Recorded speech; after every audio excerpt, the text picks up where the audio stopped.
Hello, Viking lovers and museum fans. Welcome to my channel. My name is Jana and this is Girls on the Road. Today I'll take you to museums in Oslo and I'll show you around the city. Little disclaimer, this video is a tiny bit old, 8 years, but I hope you will enjoy it regardless. Just keep in mind some of the places might have different displays or different opening hours than what's shown in the video. We will start our tour of Oslo at the Royal Palace. Built in the 19th century, it was constructed for the French-born King Charles III, John of Norway, who reigned as a king of Norway and Sweden. Unfortunately, King Charles John never had the pleasure of residing in this palace. He died in 1844, and the first occupants were his son Oscar I and his queen Josephine. This is another former resident of the palace, Queen Maud.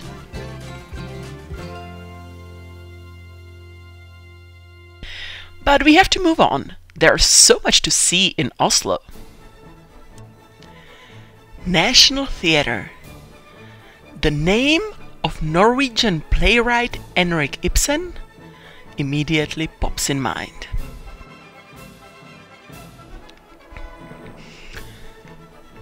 Do you want a Nobel Prize? Well, you might be closer to one here than you've ever been.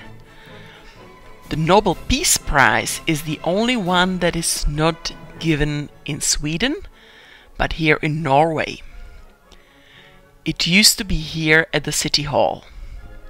But in 2020, the prize was awarded in atrium of the University of Oslo.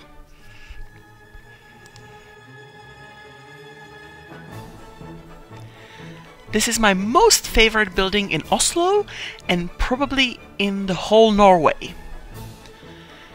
It's the Oslo Opera and it's phenomenal. I love the idea of a building shaped like ice floe.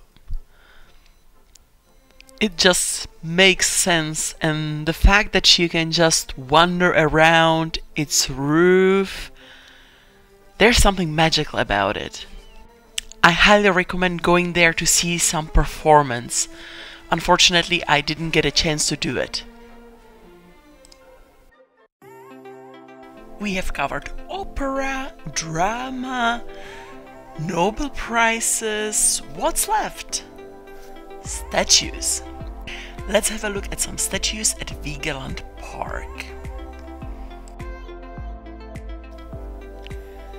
It is the largest sculpture park by a single artist in the whole world, with more than 200 sculptures in bronze, granite and cast iron. And who's the lucky author? Gustav Vigeland. The name of the park could hint you the name. He was trying to represent the cycle of life and, most importantly, the emotions. And I think he really succeeded. Some of the statues really spoke to me.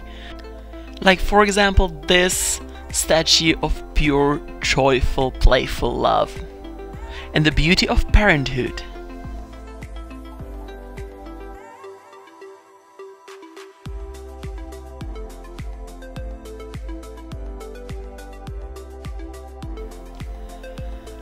Just imagine being an artist and having the power to persuade the town leaders to pay you to build such a huge park filled with your work.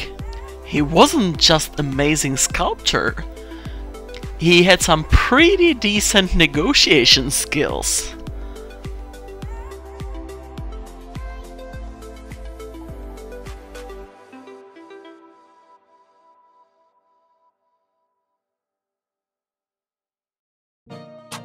if the weather was a little bit better, you might get the illusion of the Easter Islands.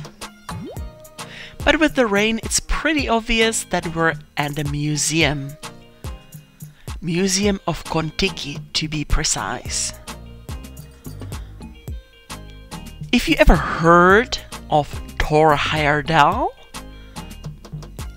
you might remember his film about sailing without using any modern technology.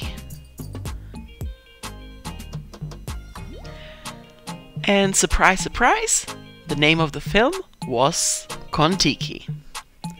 And here in the museum you can see the replicas of the boats and a lot of details about Thor's adventurous trips.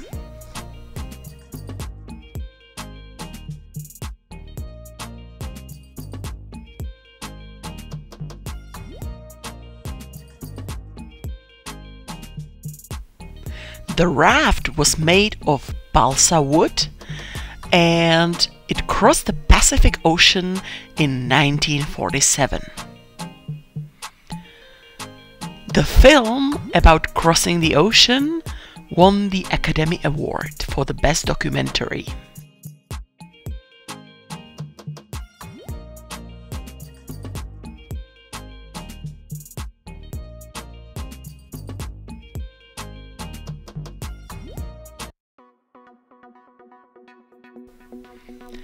Another museum in Oslo that you shouldn't miss is the Museum of Fram, or in other words, the exploration of the North.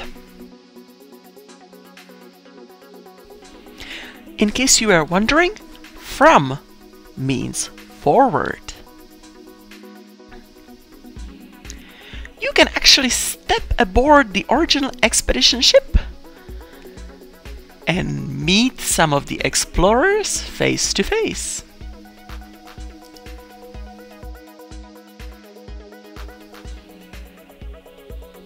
You can check the serious information about the exploration of the North Pole, or just goof around in the silly attractions that are in the museum as well.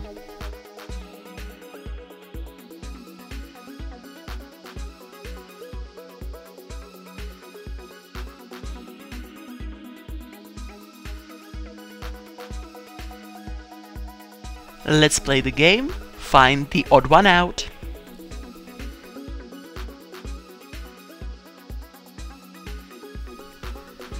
There are countless exhibits, from Nansen's attempt to ski across the North Pole to Amundsen's discovery of the Northwest Passage. The ship was launched in 1892. At the time, it was the strongest ship ever built. And it spent much of its life trapped in the polar ice.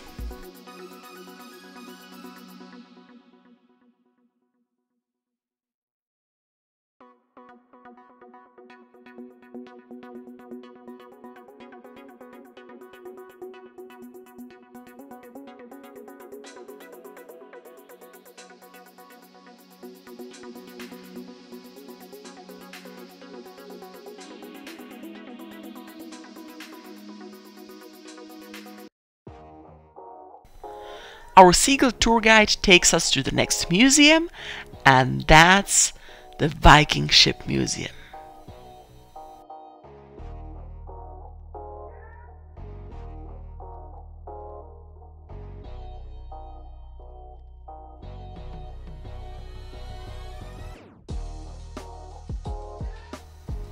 Here you can see 3 original Viking burial ships.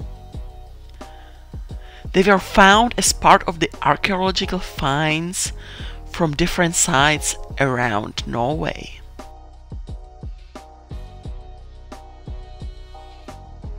Fun fact about Vikings.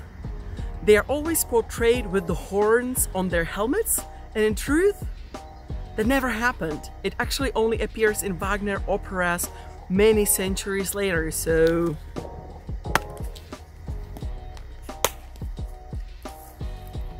that's better. The ships buried in clay got well preserved, but the ones that ended up in the sand got destroyed mostly.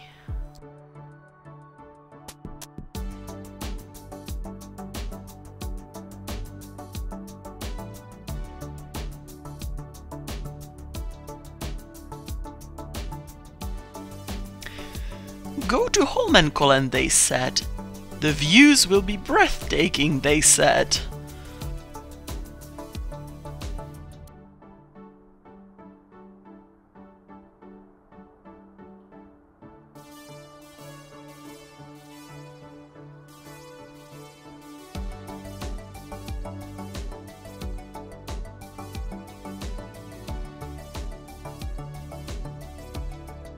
On a good day, you can see the whole Oslo beneath you.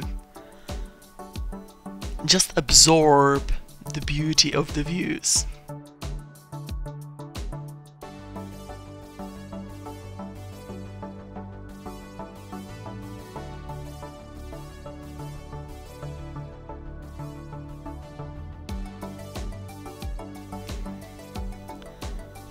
Part of the Holmen is also a little museum with stuffed animals. You can see the development of the ski jump in miniature.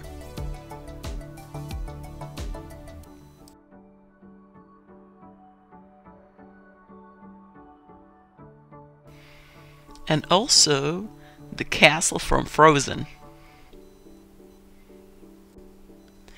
My most favorite was the interactive exhibit of the Paralympics, where you could try to shoot the gun. But instead of seeing the target, you had to listen to the beep and orient yourself just by the sound.